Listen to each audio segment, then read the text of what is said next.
je vais les appeler tout de suite. Donc, c'est effectivement une table ronde sur évidemment l'industrie. Et j'ai le plaisir d'appeler Monsieur Lionel Zinsou, président de Southbridge, ancien Premier ministre du Bénin. Monsieur Lionel Zinsou. Est-ce que les invités peuvent prendre place? La table ronde va Lionel bientôt Zinsou, commencer. Merci beaucoup. Merci. Monsieur Daniel Aboud, président directeur général de Top 4. Madame Lamia Tazi, présidente directrice générale de Sotema. Monsieur Bernard Ruger, vice-président d'Économie Suisse. Monsieur Hichem Eloumi, président du groupe Coffee Cap, vice-président de l'Union tunisienne de l'industrie, du commerce et de l'artisanat. Et enfin, Monsieur Alassane Doumbia, président du groupe SIFCA.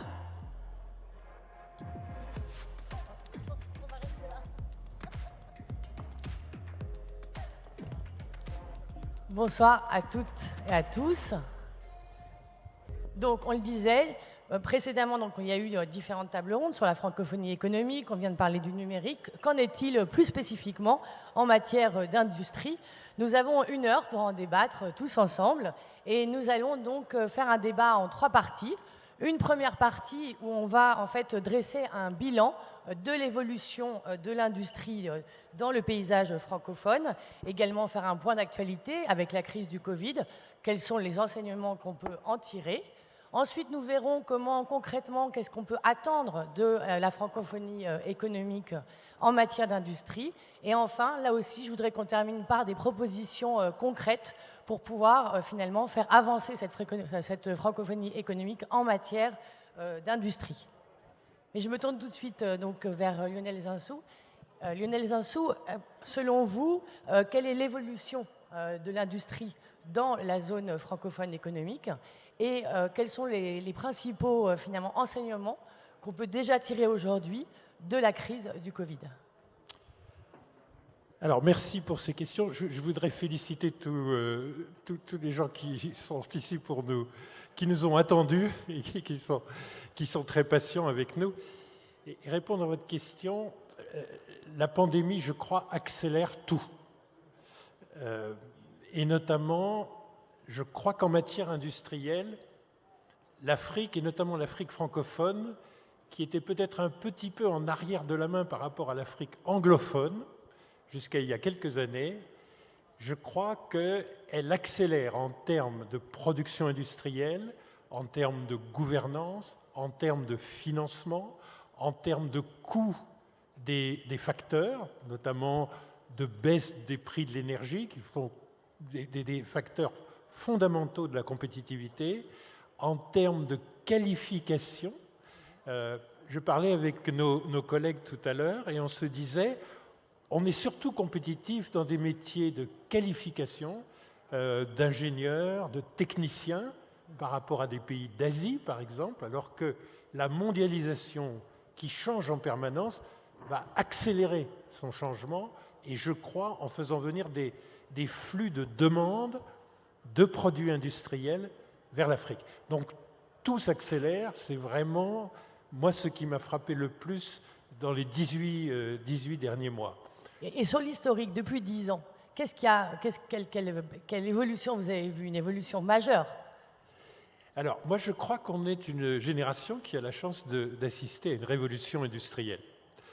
Alors, simplement, tout le monde ne la voit pas s'agissant d'Afrique. Il y a 10 ans, il y avait beaucoup de bonnes âmes qui venaient en Afrique et qui nous disaient « Mais faites un effort, industrialisez-vous. Vous avez des matières premières, vous ne créez pas de valeur ajoutée, donc vous ne créez pas d'emploi. Vous exportez des produits bruts, vous ne faites pas d'effort d'industrialisation. » Et moi-même, quand j'étais universitaire en économie, je faisais des missions pour l'Organisation des Nations Unies pour le développement industriel. Et effectivement, on était là dans le prosélytisme, créer de l'activité manufacturière, comme s'il y avait une résistance. 10 ans après, ce qu'on observe, tout le monde ne le voit pas, hein, il y a des cécités très fréquentes sur l'Afrique. Mais ce qu'on observe quand on regarde bien, c'est qu'on est le continent qui maintenant s'industrialise le plus vite. C'est-à-dire beaucoup d'économies se tertiarisent, et notamment la contribution au produit intérieur brut dans les pays développés francophones ou dans les pays de l'OCDE en général est une contribution qui baisse sous tous les aspects. Population active employée, création de valeur, niveau dans les exportations. C'est l'économie qui se transforme et qui deviennent tertiaires. Et nous devenons de plus en plus manufacturiers. Et ce que ne voient pas nécessairement beaucoup d'observateurs, c'est que la traction industrielle aujourd'hui, elle vient des pays d'Afrique. Alors peut-être plus du Maghreb ou de l'Afrique australe qu'encore dans nos pays entre les deux, si vous voulez, mais on est très très proche du moment où il va falloir qu'on réveille l'opinion des entreprises françaises en leur disant « nos courbes viennent de se croiser », c'est-à-dire vous êtes désormais en part du PIB moins manufacturier, moins industriel que nous, ce qui va faire un choc. Mais nous sommes en train de transformer à bonne vitesse toutes les conditions de l'environnement et de la demande, puisqu'on est porté par des croissances dont il faut bien voir qu'en moyenne période, ce sont des croissances de 3 fois supérieures aux croissances européennes. Donc ça crée des changements qualitatifs. Le jour où ces courbes se croiseront, je pense que ça créera une prise de conscience des entreprises, notamment francophones d'Europe, qui se rendront compte qu'il faut utiliser cette proximité comme l'Allemagne a utilisé les pays de l'Est, et ça a été un facteur de dynamique incroyable. Et donc je pense qu'on en est à peu près là, et que c'est une révolution sous nos yeux, mais encore mal perçue en Occident, mais qui devient vraiment dans la conscience de tous les dirigeants, y compris politiques, dans nos pays. Merci beaucoup. Donc révolution, accélération. Daniel Abou, vous êtes président directeur général de Top 4 et vous êtes également responsable des relations internationales de l'Association des industriels libanais, l'ALI. Bonjour. Bonjour.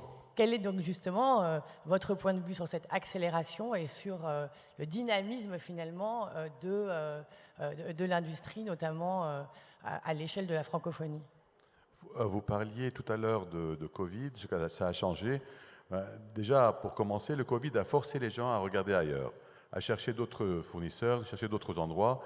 Et d'un seul coup, ils se sont rendus compte qu'ils pouvaient chercher, effectivement, pas tellement loin, pas tellement difficile.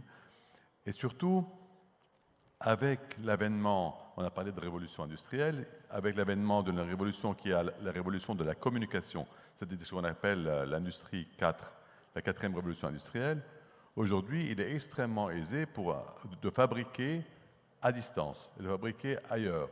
Et donc, c'est vrai qu'aujourd'hui, les pays qu'on appelle industrialisés, entre guillemets,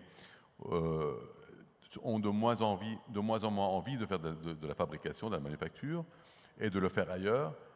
L'industrie 4.0 leur donne cette opportunité et ils la saisissent.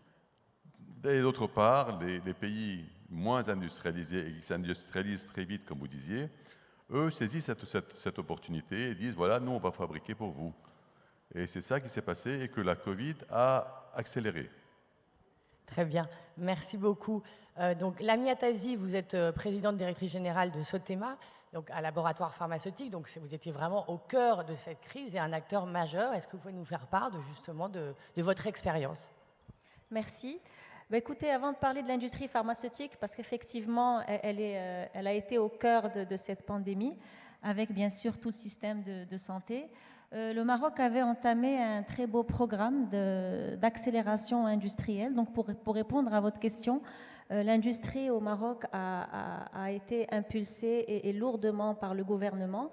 Et on a connu donc de très belles réalisations, spécialement dans l'aéronautique et dans l'automobile, plus beaucoup d'incitations donc dans des investissements dans de l'industrie. Bon, malheureusement, le Covid est arrivé, enfin le ou la Covid, chacun le nomme comme il veut, mais effectivement, certains secteurs ont été complètement touchés, comme l'automobile aéronautique par exemple. Et j'en reviens à l'industrie pharmaceutique. Alors nous, évidemment, on ne s'est pas du tout arrêté. On a pas contraire. connu. On ne s'est pas arrêté, mais on a connu des problèmes. On a connu des problèmes d'approvisionnement. Donc j'en arriverai pour les solutions à apporter. Et je crois que ça a été tendu partout dans le monde, sachant que dans l'industrie pharmaceutique, 90% des intrants viennent quand même de la Chine. Et donc, comme vous le savez, ça a mis beaucoup de tensions et des ruptures de stock sur pas mal de produits, même en France.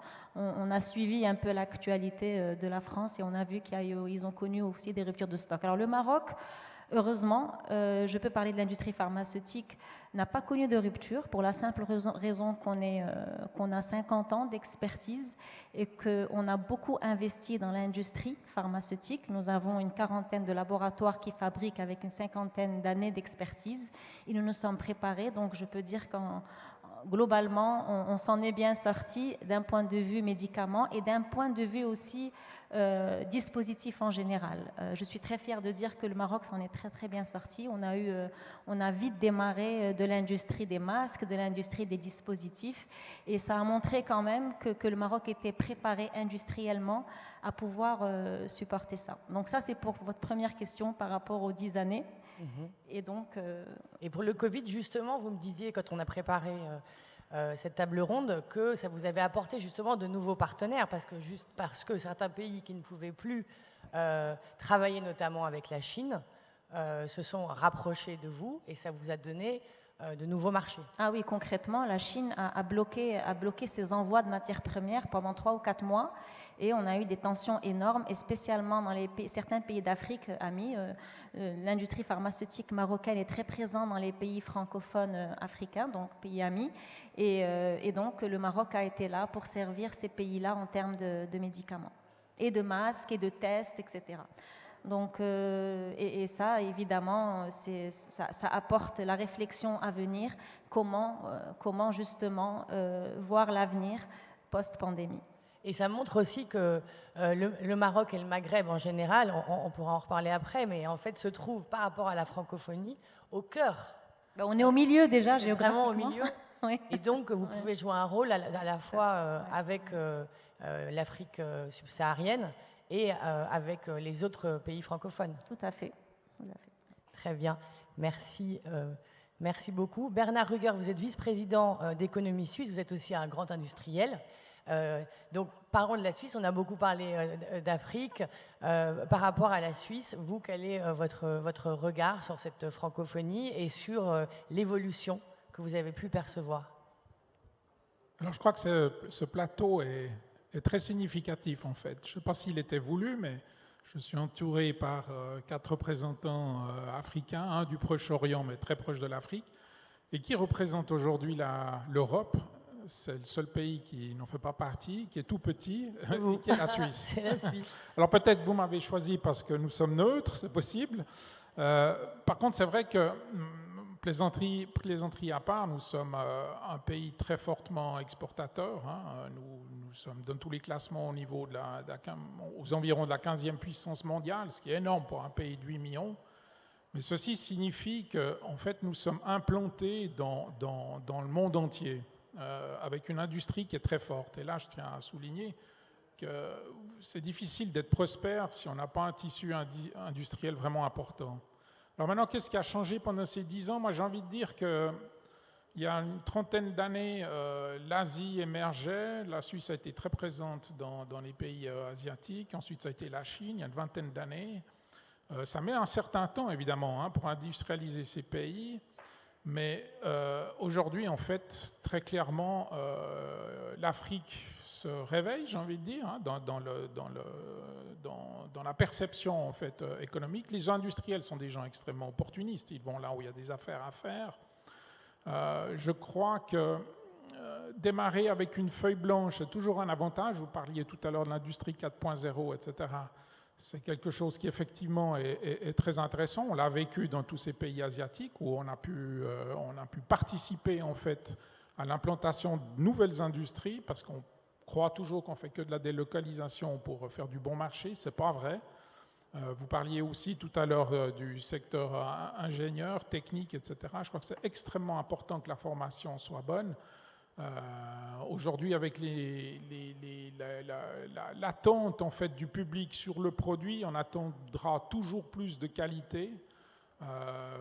Donc si le secteur ingénieur, le secteur technique se développe beaucoup, moi j'ai une grande confiance effectivement sur ce continent. Et pourquoi je vous dis ce continent, en fait, c'est parce que la francophonie, c'est beaucoup l'Afrique, hein, c'est un petit peu le Canada, un petit peu le Vietnam, enfin c'est marginal par rapport, je ne sais pas combien vous êtes en Afrique, on dit bientôt 1 milliard, hein, je crois, hein, donc beau potentiel, voilà. Très bien, merci beaucoup. Alors, Hichem Eloumi, vous êtes président du groupe Coficab, également vice-président de l'Union tunisienne de l'industrie du commerce et de l'artisanat. Quel est justement votre point de vue, du point de vue de la Tunisie? Merci beaucoup. Donc, c'est une opportunité pour parler un peu de notre expérience industrielle en Tunisie. Bon, les 10 dernières années, nous avons consolidé notre position en matière de maîtrise de l'industrie. La Tunisie a une culture industrielle très intéressante dans les industries mécaniques électriques, l'automobile, l'aéronautique, l'électronique, mais également le textile haut de gamme, l'agroalimentaire. Il y a un potentiel, il y a une industrie assez puissante. C'est 30% du PIB, c'est ça? Non, un peu moins peut-être. Un petit peu moins. Un peu moins quand même. Et puis il y a le numérique, bien sûr, les services à valeur ajoutée où la Tunisie se distingue. D'ailleurs, on est à peu près dans les mêmes métiers que nos amis marocains, donc aéronautique, automobile. Donc, bon, la crise du Covid, on l'a vécue comme ensemble des pays. Il y a eu des arrêts d'activité, des baisses drastiques d'activité. Les secteurs tels que l'automobile ont connu des arrêts très sévères et des reprises progressives. Une grande instabilité, des secteurs entiers qui étaient en difficulté. Donc, c'est un peu les problématiques. Bon, le gouvernement a pris des mesures, peut-être pas au même niveau que les mesures de soutien au niveau européen. Donc là, il y a une égalité, parce qu'on est en concurrence un petit peu aussi sur les activités exportatrices. On a eu des aides au niveau du report d'échéances sociales, fiscales, bancaires, mais il n'y a pas eu de support financier. En France, en Allemagne, en Europe, il y a eu au niveau des entreprises et des secteurs en difficulté un vrai soutien, ça n'a pas été le cas. Bon, maintenant, on est en train de reprendre, il y a un retour un peu vers la croissance, il y a une plus grande maîtrise aussi de l'épidémie, de la crise du Covid, avec la vaccination, on est en train de reprendre. Donc aujourd'hui, il y a de grandes opportunités. Et malgré les difficultés qu'on continue à constater, il y a toujours des incertitudes, il y a la flambée des prix des matières premières, il y a la logistique qui devient très compliquée, le prix du transport qui explose. Il y a quand même c'est une période assez délicate et assez difficile, parce qu'on sort du Covid progressivement, mais il y a encore de grands challenges, et je peux parler aussi des recommandations peut-être par la suite. Très bien, merci beaucoup. Et enfin, donc, Alassane Doumbia, président du groupe SIFCA. Bonjour. Bonjour Delphine.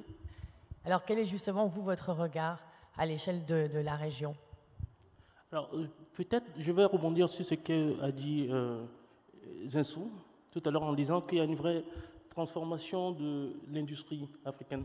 Nous, pour parler de la Côte d'Ivoire ou de la sous-région SIFCA, qui est un groupe industriel agroalimentaire, on voit que nous allons au-delà du simple fait de produire de matières premières et de les vendre, mais nous transformons, nous ajoutons de la valeur de la plantation jusqu'au consommateur, jusqu'au client final.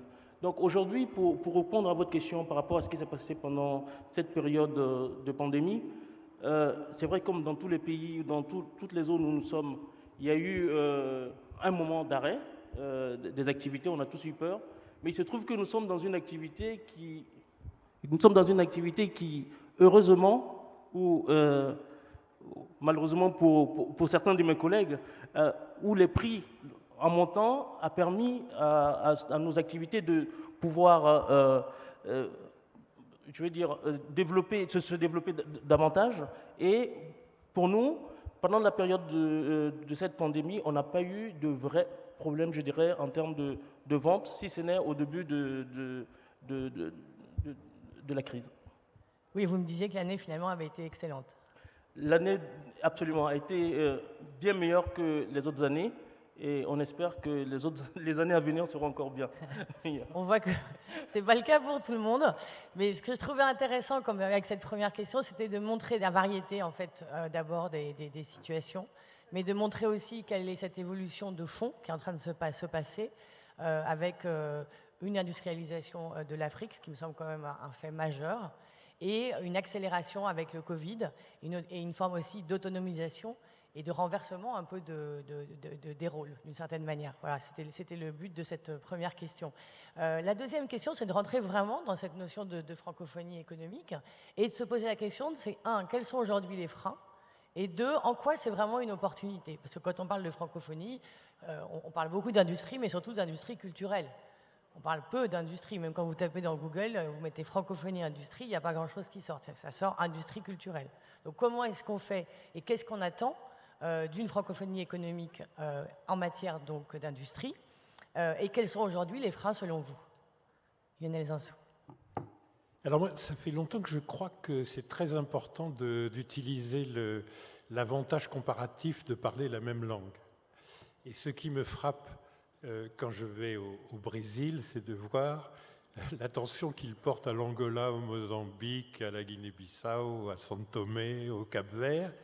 Et quand je vais au Mozambique ou en Angola, c'est quand même frappant qu'en dehors des éléments d'investissement tangibles du Portugal, il y a aussi ceux du Brésil. Et c'est évident pour tout le monde que l'ensemble lusophone est un atout, alors que ça pourrait être un ensemble un peu marginal. Ces solidarités sont évidentes. Bon. Évidemment que les anglo-saxons sont dans la même situation. Si vous prenez les flux d'investissement direct au Ghana, dans notre région, en moyenne, nous sommes une économie au Bénin qui pèse à peu près le tiers en PIB du Ghana. Nos flux d'investissement direct étranger sont le 10e en moyenne période de ce que reçoit le Ghana. Maintenant, si vous comparez la Côte d'Ivoire, économie plus importante que celle du Bénin, qui elle est comparable en taille à celle du Ghana, elle reçoit en moyenne période 3 fois moins d'investissements directs étrangers. Pourquoi? Parce que les grandes puissances qui, au fond, en matière de capital ou de dette, d'equity ou de dette, sont capables d'investir, qu'il s'agisse des marchés financiers ou qu'il s'agisse d'investissements directs dans l'industrie, sont quand même fondamentalement anglo-saxonnes et sont beaucoup plus à l'aise à économie égale, écosystème le même. Chez Sifka, on a des plantations aussi bien au Libéria, au Ghana qu'en Côte d'Ivoire. Ce sont des écosystèmes similaires, identiques. Le fait d'être un anglo-saxon, ça veut dire qu'on a accès à des ressources d'épargne de l'extérieur qui sont beaucoup plus considérables. Et curieusement, notre principal partenaire économique en Afrique désormais pour les importations et l'exportation, c'est la Chine. Pour la plupart de nos pays, un peu moins nos pays du Maghreb, mais en Afrique de l'Ouest, prenez le Bénin, premier partenaire de l'échange international, c'est la Chine, numéro 2, c'est l'Inde, et la France arrive en 3e position.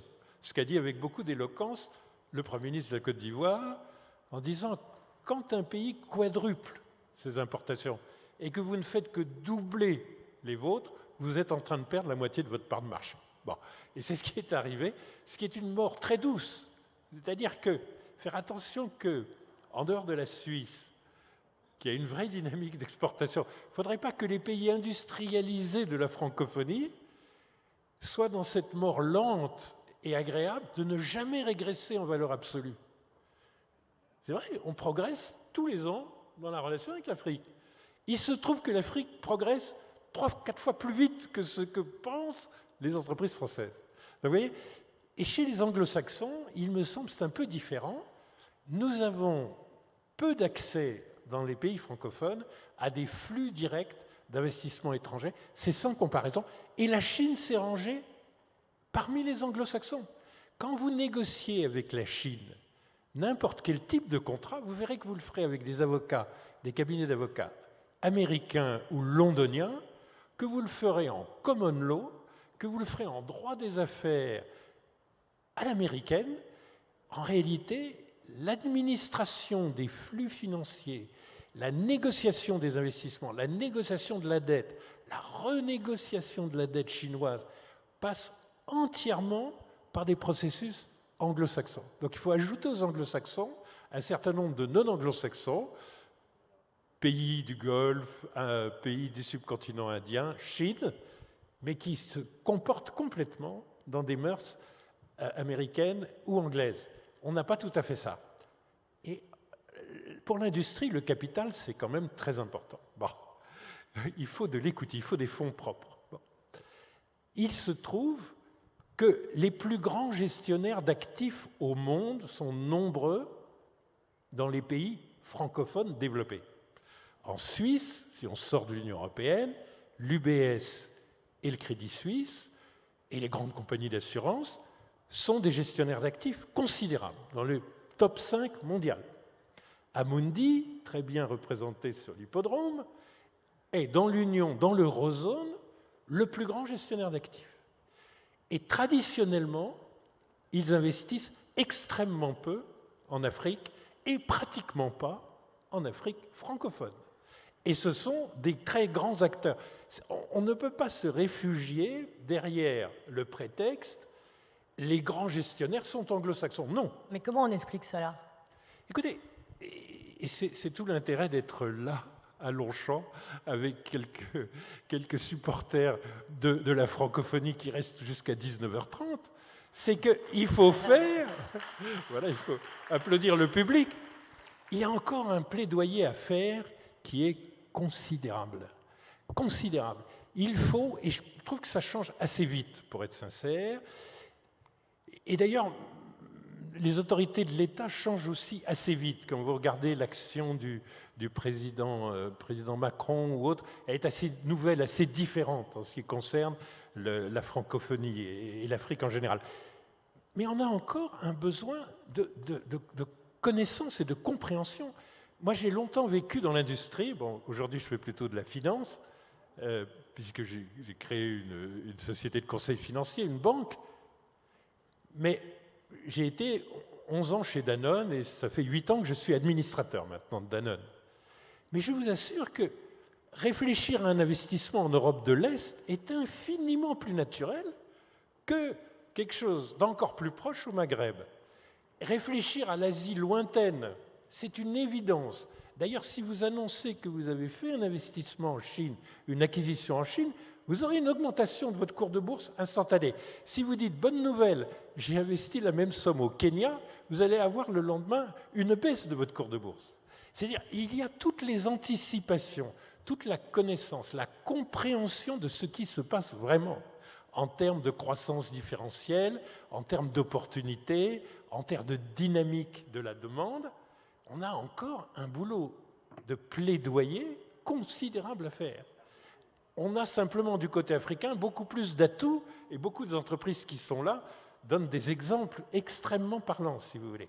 Mais il y a tout cet aspect culturel pour beaucoup de gens parmi les décideurs. Et c'est une révolution aussi qu'on commence les réunions du MEDEF par la francophonie. Ce n'est jamais arrivé et c'est sidérant. Il faut vraiment en remercier les promoteurs de cette idée. Parce que l'Afrique francophone, pour beaucoup de gens, c'est une mauvaise conscience mémorielle et le temps des colonies, c'est tout le contraire du temps de la modernité. Et investir en Chine ou dans l'ASEAN, là, c'est différent, c'est la modernité. Or, aujourd'hui, la proximité, ça compte. Le Covid a révélé qu'on ne pouvait pas être monodépendant de pays comme la Chine ou sur les composants industriels. Mes collègues en parleront mieux que moi, sur les composants électroniques. On a des pénuries, on a des concentrations dangereuses, on a besoin de la proximité, de la diversité. L'Afrique va l'offrir, ça commence à rentrer dans la conscience. Mais c'est d'abord un problème de conscience et de culture, ce n'est pas du tout un problème de non-disponibilité du capital. Ce n'est pas du tout un problème de taille de nos banques. les banques françaises sortent d'Afrique francophone, sauf une. Elles font, ce faisant, le bonheur des banques marocaines. Et heureusement que les 3 plus grandes banques marocaines sont devenues les 3 plus grandes banques de la zone franc. Si vous voulez. Donc, on va prendre la relève des pays qui ne s'intéressent pas à nous. Bon, mais moi, je suis un métis franco-béninois, il y a quand même ma moitié française qui pense ça ne fait rien à l'Afrique que la France ne la comprenne pas. Ça ne fait rien à l'Afrique que les entreprises françaises soient peu présentes dans les appels d'offres. Ça ne fait rien à l'Afrique que les Français ou les Belges investissent beaucoup moins en Afrique. Ça crée un problème en France.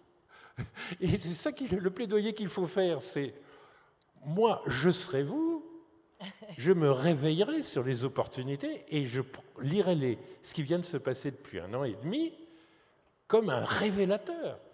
Mais pas un révélateur des opportunités de l'Afrique. L'Afrique, elle les vend très bien, ces opportunités.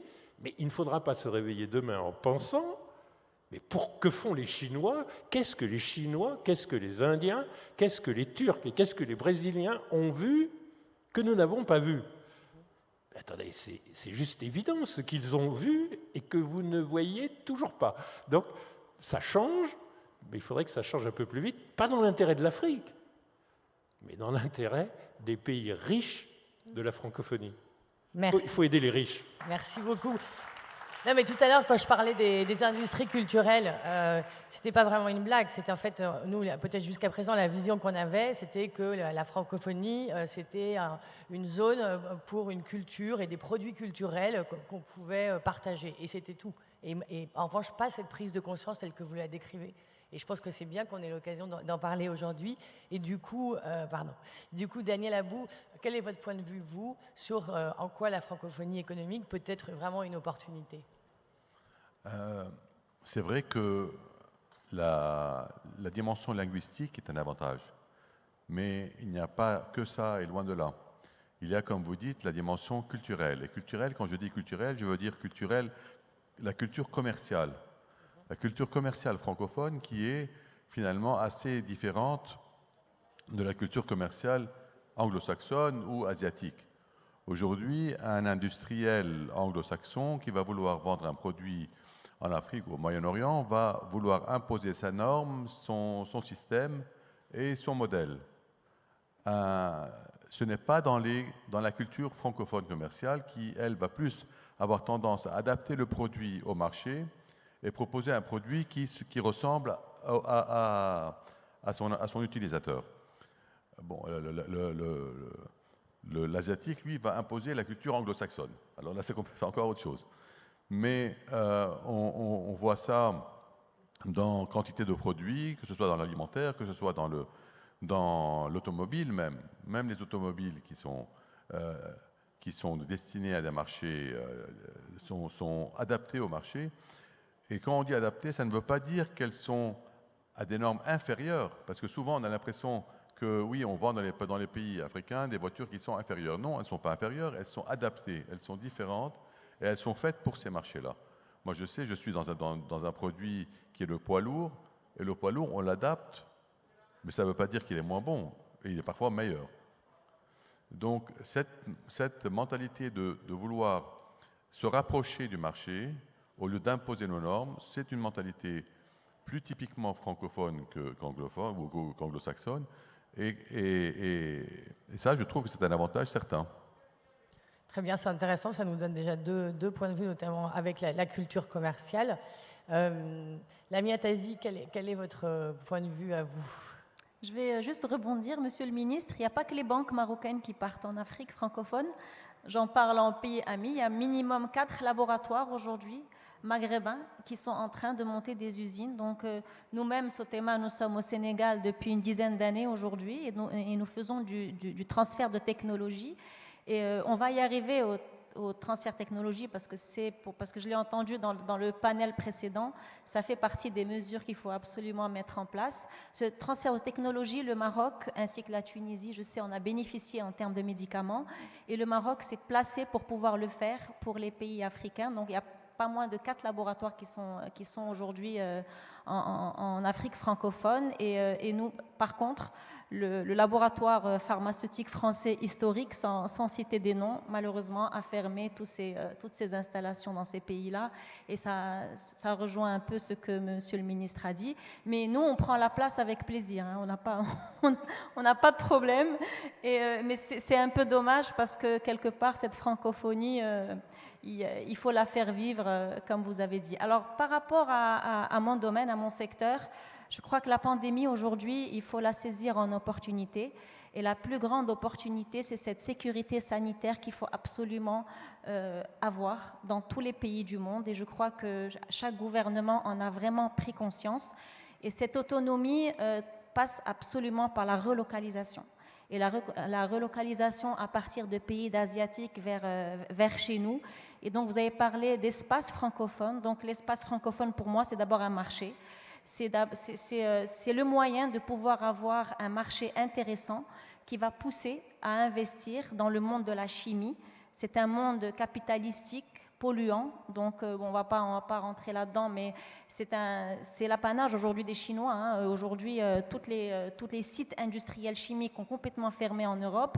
Moi, je dis qu'il faut les remettre, au moins pour les produits stratégiques. Et c'est l'occasion pour un espace comme la francophonie de monter une jolie histoire par rapport à ça.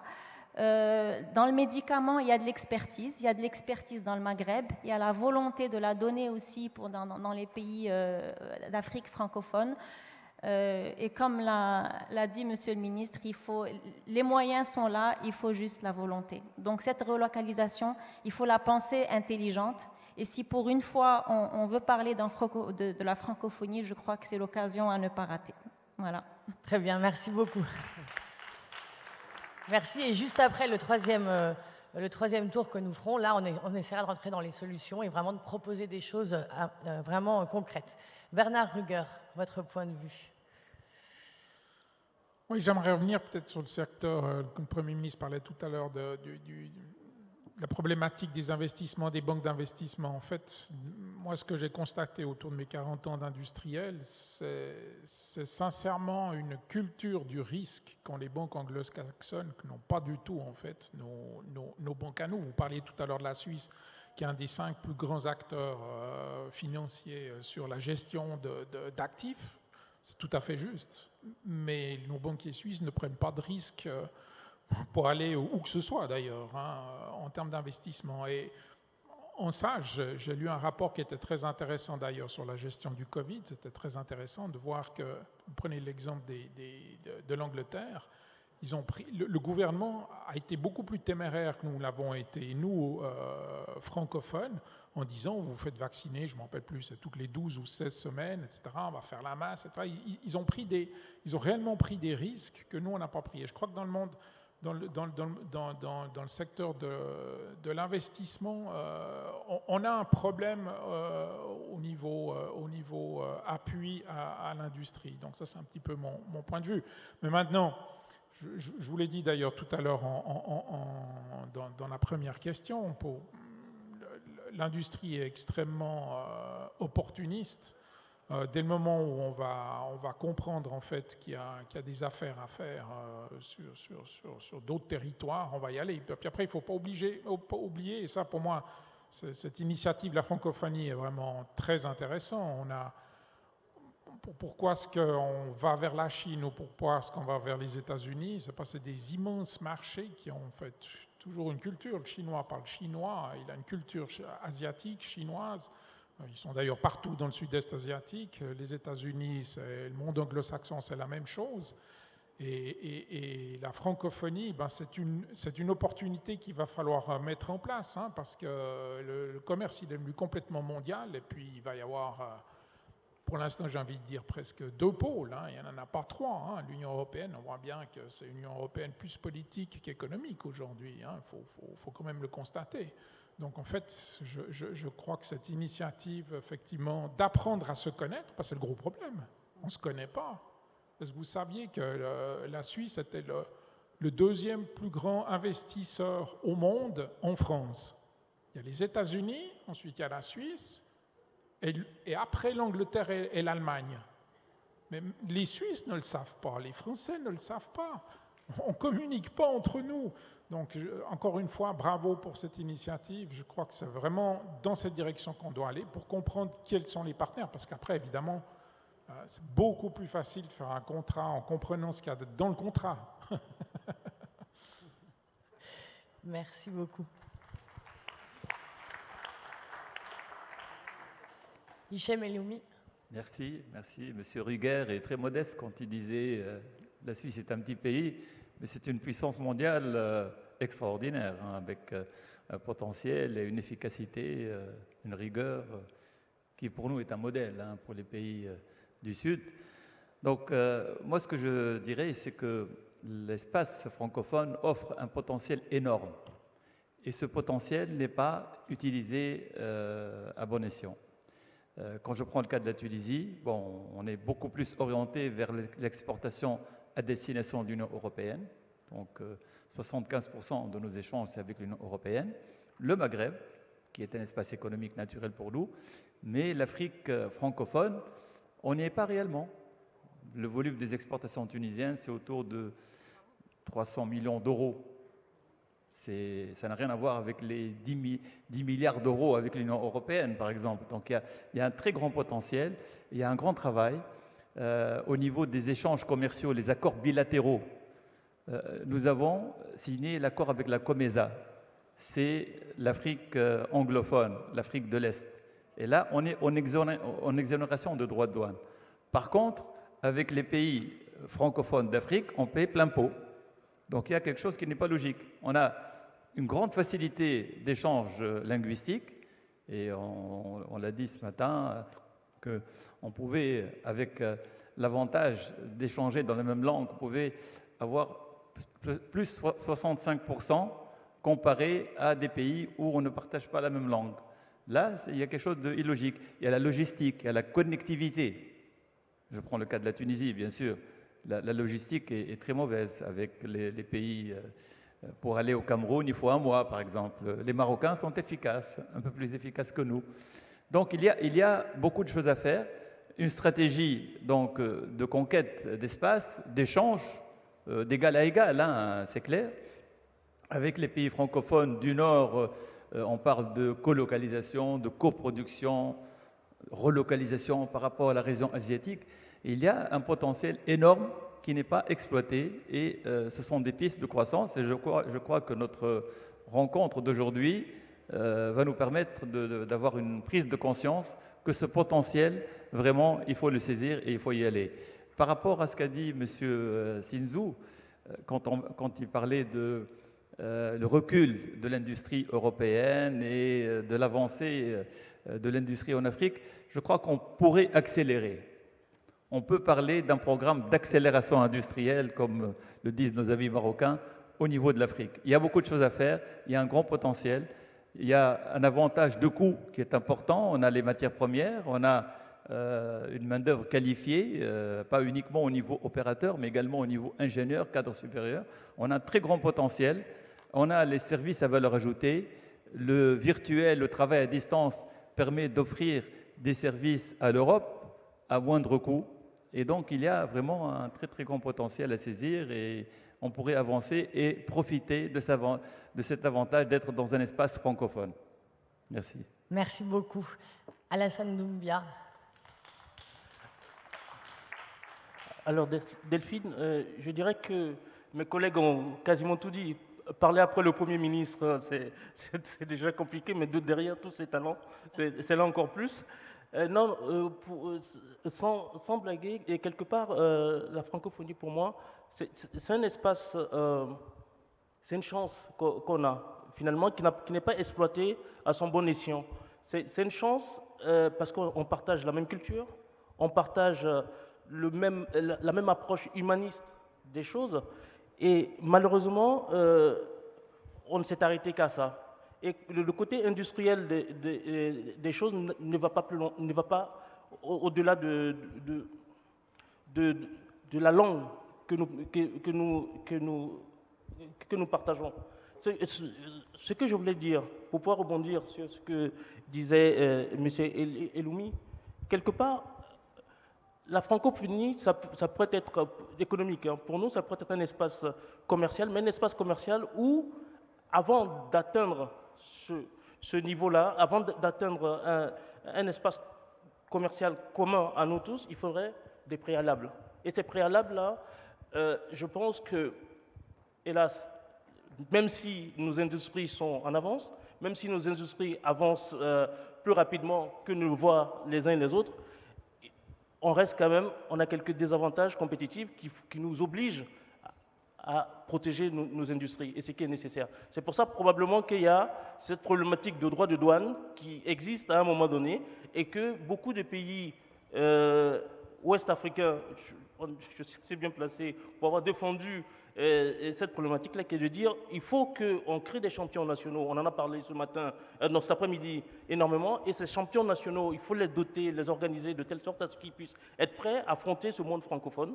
Et à mon avis, c'est un incroyable outil que nous avons, la francophonie. Tout à l'heure, le Premier ministre disait qu'il y a le droit, le common law, qui est utilisé par le monde des affaires, mais le droit français, où tout est déjà écrit, où il suffit à un moment donné on n'aurait pas besoin de contrats de 500 pages en se basant sur des contrats. On a des outils formidables, malheureusement, qui ne sont pas mis en œuvre. Voilà, c'est ce que je voulais dire.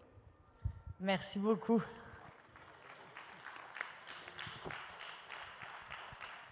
Alors, il nous reste 13 minutes. 13 minutes au cours desquelles je vous propose de faire l'exercice suivant, que chacun, justement, maintenant qu'on est là, que c'est le sujet qu'on partage en plus, avec une volonté de se projeter dans les années à venir, qu'est-ce qu'on attend? Qu'est-ce qu'on veut faire comme proposition? Est-ce que chacun peut faire, et ça sera un peu le mot de conclusion de chacun, quelle proposition vous souhaiteriez faire pour, justement, que cette francophonie économique en matière d'industrie soit plus efficace et voit le jour de manière concrète? Vous ne voulez pas commencer par M. Doumbia parce qu'il Ouais, il a l'air d'être... Ah bah si vous voulez, si, parce que sinon vous arrivez... Non, allez-y, allez-y. On fait dans l'autre sens. On fait comme ça? Allez.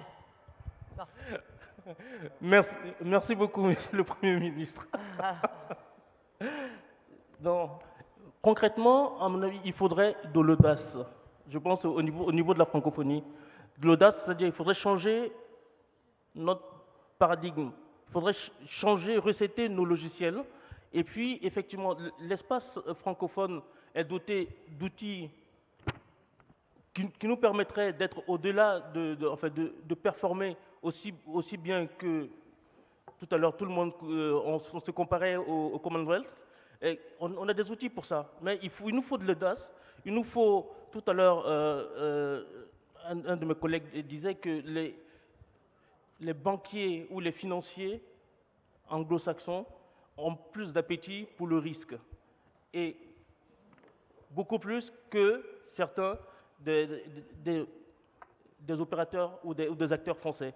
Et pour moi, concrètement, ce qu'il faudrait pour que cette économie francophone, la francophonie puisse exister, il faut qu'on change de paradigme. Il faut qu'on accepte d'aller dans des endroits, dans des pays, pas seulement pour la langue, pas seulement pour visiter, mais pour aussi oser investir.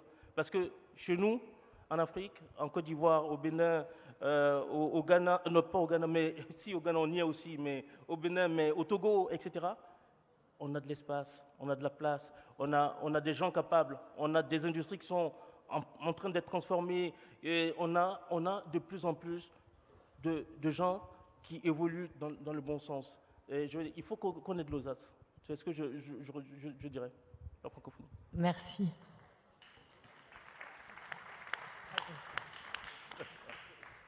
Donc on reprend dans l'autre sens. On part dans l'autre sens. Moi, je vais reprendre un peu ce qu'a dit notre président, M. Semir Mejoul. Institutionnaliser la francophonie économique.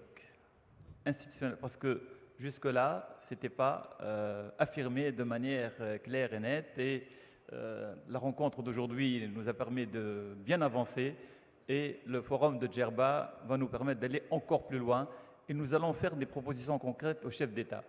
On va même les préparer avant le sommet parce qu'il faut un peu de temps pour que ça puisse être préparé et être adopté par les chefs d'État.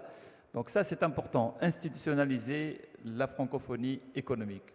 Autre chose, c'est revoir les accords commerciaux. C'est-à-dire, parce que l'objectif, c'est quoi?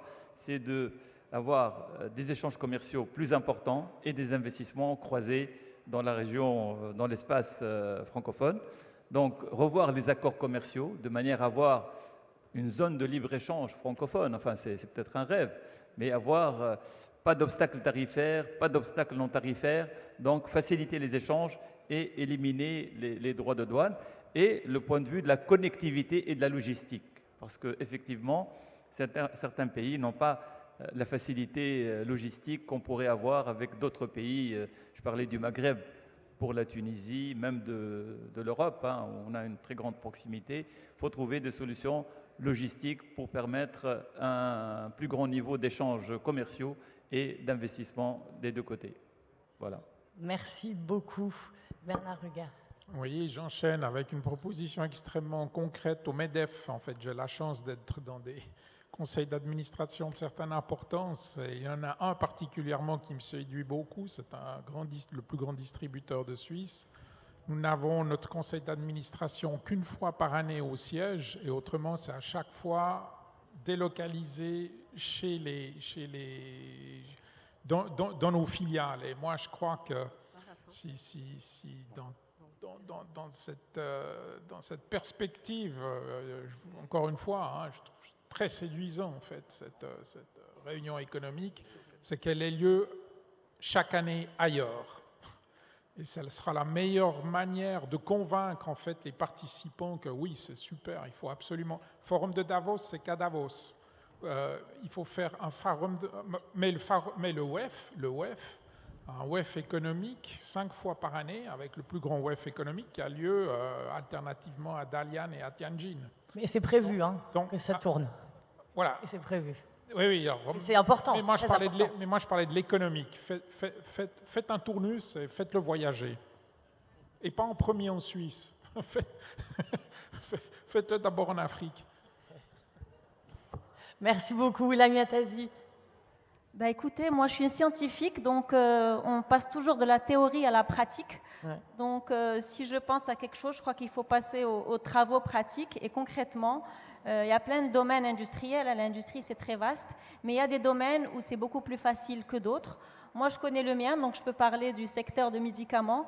Pour moi, la recette est très facile. Tous les ingrédients dans l'espace francophone existent. Il y a la recherche en Suisse, en Belgique, au Canada. Il y a l'expertise en France, il y a l'expertise au Maghreb. Il y a le marché qui est là, il y a le besoin qui est là. Il y a cette nécessité d'avoir ces produits-là fabriqués dans notre marché avec des accords. Donc je crois avec la volonté et avec bien sûr un mindset win-win, je crois que c'est très important, il y a moyen de créer un joli écosystème et je crois que c'est par l'exemple qu'on avancera. Voilà. Merci beaucoup. Daniel, à vous. Oui, pour moi, c'est communiquer. Il faut savoir ce que chacun de nous fait, il faut savoir que la Suisse est le deuxième investisseur en France. Il faut savoir ces choses-là. Et ça passe par d'abord une communication centralisée, comme en français dans le texte, un global marketplace, mais et aussi au niveau de chaque personne. Communiquer à un marché, ne pas communiquer à son client potentiel uniquement, mais au marché entier. Dire ce qu'on fabrique. Nous, les patronats, promouvoir nos produits, nos industriels, promouvoir auprès des marchés francophones. Et ce sera déjà une étape. Au moins, ils sauront ce qu'on fait. Après, ils voudront acheter ou pas, c'est autre chose. Il faut déjà se connaître et se voir, quoi, en fait. Lionel Zinsou. Alors, écoutez, moi, je crois que l'aspect culturel reste très important. Ce n'était pas absurde de construire l'OIF sur des sujets politiques et culturels pour commencer, parce qu'ils vont rester très importants. Et comme on le disait, on ne se connaît pas les uns les autres. Non seulement on ne connaît pas la contribution de la Suisse au développement français, bon, on n'a pas en tête que la Belgique est notre marché le plus naturel et le plus important d'exportation, parce que c'est presque perçu par les entreprises françaises comme un marché régional de plus. Mais du coup, on n'a aucune idée de nos économies plus lointaines dans la francophonie. Donc je crois que la dimension de connaissance, l'idée de dépasser systématiquement un peu les préjugés, ça va rester très important. Par exemple, un truisme, un lieu commun, c'est de dire, oui, on fait beaucoup de progrès juridiques dans le droit des affaires à l'intérieur du monde francophone.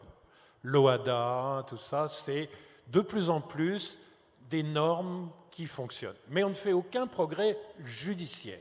C'est-à-dire qu'on a un droit commun qui va fonctionner très bien, mais on a des cours et tribunaux qui ne fonctionnent pas. Bon. Mais il ne faut pas s'arrêter là. On a des arbitrages qui, eux, fonctionnent de mieux en mieux. On a des procédures de médiation et de conciliation qui fonctionnent de mieux en mieux. Donc oui, à la fois, c'est vrai que nous ne sommes pas un ensemble safe, pardon, non, c'est une conférence francophone, donc stable et sûr en ce qui concerne l'application de la règle de droit. Même quand la règle de droit en français a beaucoup progressé, ou d'ailleurs en québécois, c'est-à-dire on est capable de faire de l'excellente common law en français, et pas simplement du droit civil de tradition latine, romaine, germanique, etc. Donc, et notamment, ça se fabrique beaucoup au Canada. Bon. Donc on a énormément de souplesse juridique et un mauvais système judiciaire. Mais avant qu'on l'ait vraiment réformé, on est passé par, on l'a contourné en fait. Et on a aujourd'hui beaucoup plus de sécurité à travers les arbitrages, et c'est un soulagement important pour les entreprises. Bon. Donc vous voyez, il ne faut jamais s'arrêter à des préjugés qui sont en réalité des idées anciennes, des idées, au fond, ce qui est un tout petit peu inquiétant d'un point de vue culturel, c'est qu'il y a une étude suédoise qui montre que on n'a pas, quand on est un chef d'entreprise ou un cadre, les connaissances du moment où on a été à l'université ou à l'école de commerce. On a le niveau de connaissance sur le reste du monde qui correspond à la jeunesse de vos professeurs à l'université.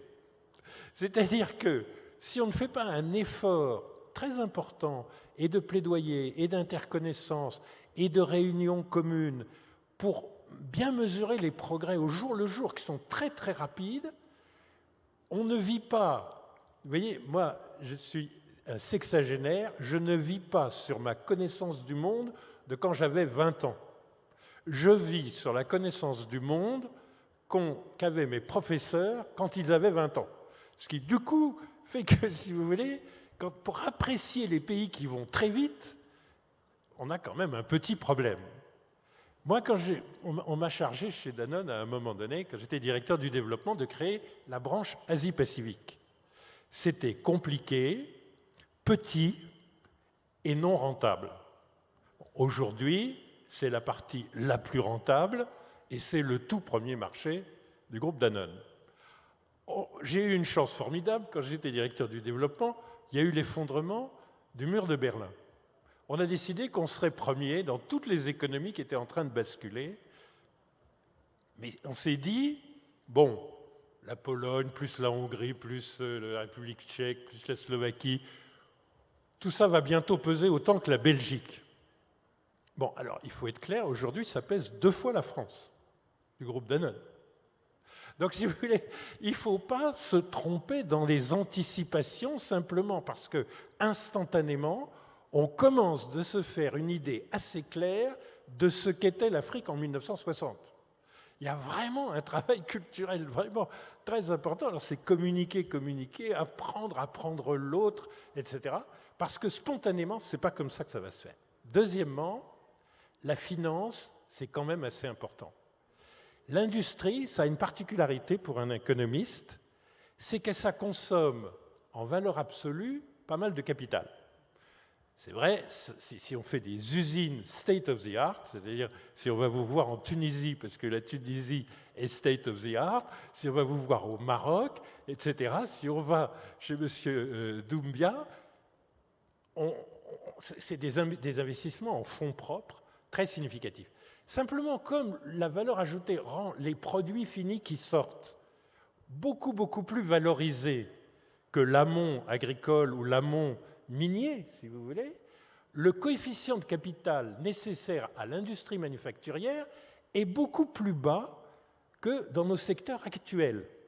Vous voyez, dans mon métier, quand j'étais dans l'agroalimentaire et dans le lait, quand vous faites 100 francs CFA de chiffre d'affaires sur la production de lait, vous avez besoin de mettre 200 francs de capital pour faire 100 francs de chiffre d'affaires annuel. Quand vous faites l'usine state of the art de lait hypoallergénique renforcé par toutes les vitamines que vous voulez, en salle totalement blanche, etc., que vous conditionnez ce lait comme le fait Nestlé, comme le fait, etc., sur le continent, et un certain nombre maintenant d'opérateurs nationaux, vous devez mettre 50 de capital pour 100 francs de chiffre d'affaires. Entre la transformation industrielle, compte tenu de la valeur considérable du produit fini, et les produits amont non transformés, en réalité, quelque chose de contre-intuitif, c'est que c'est beaucoup moins de capital immobilisé par rapport au chiffre d'affaires et par rapport au rendement du capital. Et aujourd'hui, une des limites des économies africaines, c'est qu'on est encore obligé de développer beaucoup l'agriculture, l'énergie, la maîtrise de l'eau, toutes choses qui ont des coefficients en capital très élevés. L'industrie manufacturière, elle a besoin d'une finance qui accepte d'admettre ce paradoxe, de prendre ce risque qui est en réalité un risque moins élevé que le risque agricole, que le risque énergétique, etc. Donc, et que le risque des infrastructures. Mais tout ça est contre-intuitif et il faut absolument qu'on ait une finance à l'asiatique qui a complètement, avec des instruments de marché puissants, et la bonne nouvelle, si vous voulez, c'est que nos marchés financiers commencent à être puissants, notre private equity a vraiment commencé à décoller, on commence à avoir des instruments de leasing industriel alors qu'il n'y avait rien. Aujourd'hui, si vous voulez équiper une PME, on ne trouvera du leasing que pour vous financer vos camions et votre flotte de voitures, mais jamais votre ligne de production. Bon, tout ça, c'est des instruments de finance qui accompagnent un secteur dont il faut bien voir qu'en réalité, en termes de rendement, en termes de coefficient de capital, il est non pas le plus compliqué, le plus sophistiqué, l'inaccessible, il est le plus simple et le moins cher. C'est ça la promesse, si vous voulez, de l'industrialisation en Afrique. Mais il faut que la finance, j'ai l'impression que je dois dépasser le temps parce que vous avez arrêté le timer. Donc moi j'ai l'impression. Il y a marqué 0, du coup. Donc je m'arrête en vous disant ça. Franchement, la finance, la maîtrise du capital et de ses instruments, c'est quand même quelque chose dont chacun d'entre nous en a besoin. Très bien, et ce sera le mot de la fin. Merci beaucoup.